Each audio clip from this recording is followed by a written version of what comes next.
Thank you. All right, folks, I just got to get the Facebook started and then we can begin.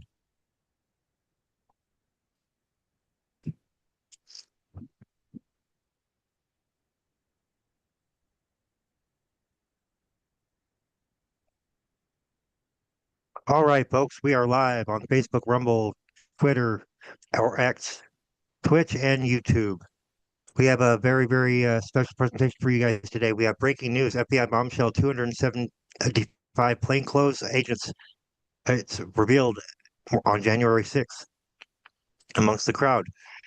We have possible evidence of a second Charlie Kirk shooter and an alternative theory to that, which would match ballistics evidence.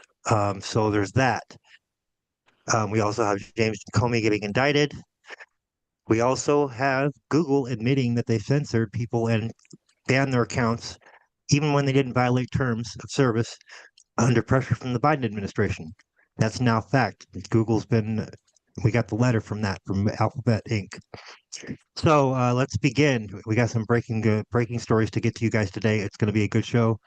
Let me begin with our first segment, which is the ballistics analysis. And let me share my screen. Here we go.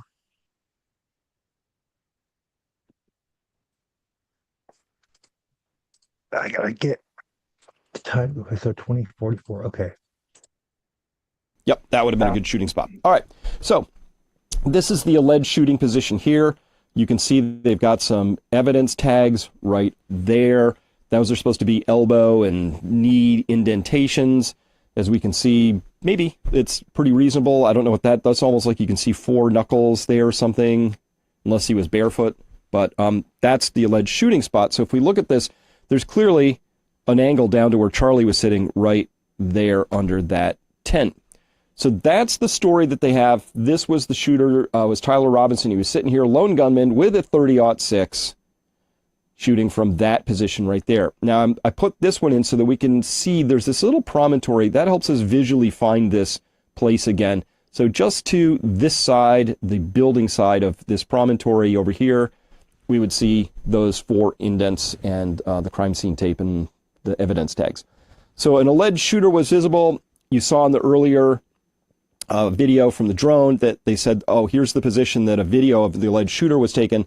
Again, this is that promontory prow that we just pointed out, and there is indeed some sort of a body sitting there.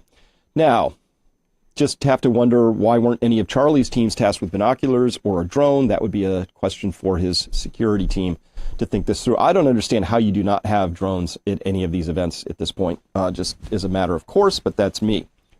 If we measure this out, the actual distance from that, here's that promontory from above, here's the alleged shooter's position, it's about 140 yards. It's 139 yards if you measure it on Google, but of course it's measuring the flat, and we have to measure the hypotenuse because the shooter was up in the air.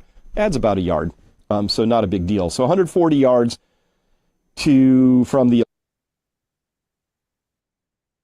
alleged shooter's position to Charlie's position. Now that matters because if we knew the actual rounds that were used, if they would just show us a picture of the 2 unspent rounds plus the head cases, they're called, of the 3 cartridges, including the spent one they found in that rifle. It was allegedly the cartridge that was used to.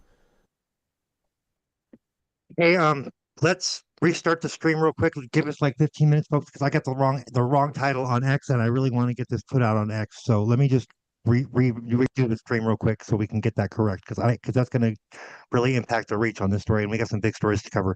I am going to stop the live, and we'll be right back, folks. I'm just going to set it up real quick again with the right description. I forgot to edit it in my restream tab, so just give us a moment, folks. We'll be right back with this.